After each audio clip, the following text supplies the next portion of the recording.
Assalamualaikum warahmatullahi wabarakatuh. Perkenalkan, nama saya Abdillah dengan NIM 122370156.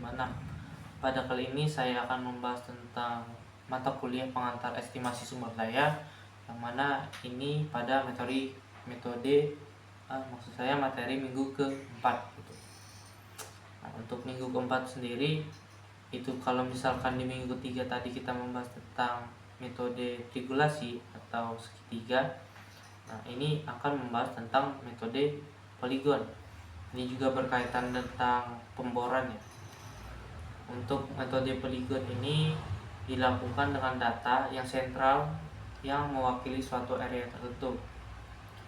Terus itu diterapkan pada endapan relatif homogen atau geometri sederhana. Nah, ini juga jangkauannya lebih luas daripada regulasi tadi, karena bisa mencapai lebih banyak titiknya gitu. Untuk kadar juga tentu ditaksir dari nilai tengah dari poligon. Nah, setelah mendapatkan lubang bor yang cukup banyak, kita harus mencari titik tengah dari metode ini hingga mendapatkan hasil titik-titik tengah gitu.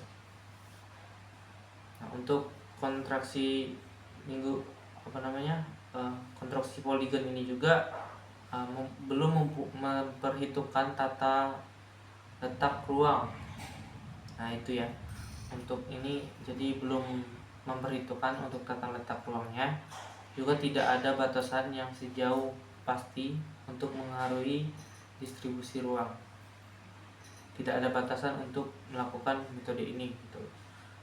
Kalau misalkan regulasi tadi untuk di wilayah-wilayah tertentu ataupun di pojokan itu agak susah, kalau untuk poligon ini bisa dicapai gitu. Nah, untuk metode poligon ini juga biasanya dicontohkan untuk di data yang sangat sulit dijangkau gitu. Jadi kalau misalkan ada wilayah yang ibaratnya tidak rata gitu, nah metode poligon ini biasanya cocok digunakan.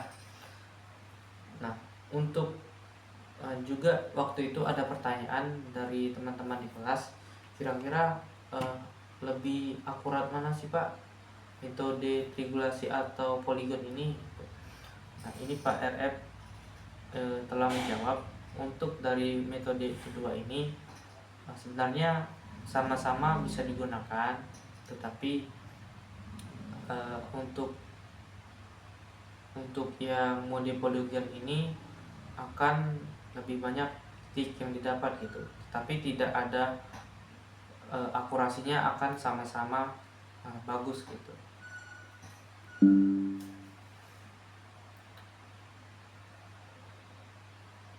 Ini kurang lebih sama dengan yang regulasi tadi, tapi kalau misalkan untuk poligon ini dari titik boran itu dibuat kayak bulatan-bulatan gitu. Jadi bulatan satu dengan bulatan lain itu ditentukan dulu bulatannya, sehingga kira-kira dari bulatan tersebut menghasilkan garis yang bersinggungan gitu. Dari bulatan satu bulatan lain itu yang berkenaan bagian mana gitu. Nah, itulah hasil dari metode ini, hingga dapat dihitung dengan akurat. Mungkin itu saja yang dapat saya sampaikan terkait metode poligon ini, yang mana ini sebenarnya metode lanjutan dari metode regulasi tadi. Saya tutup. Assalamualaikum warahmatullahi wabarakatuh.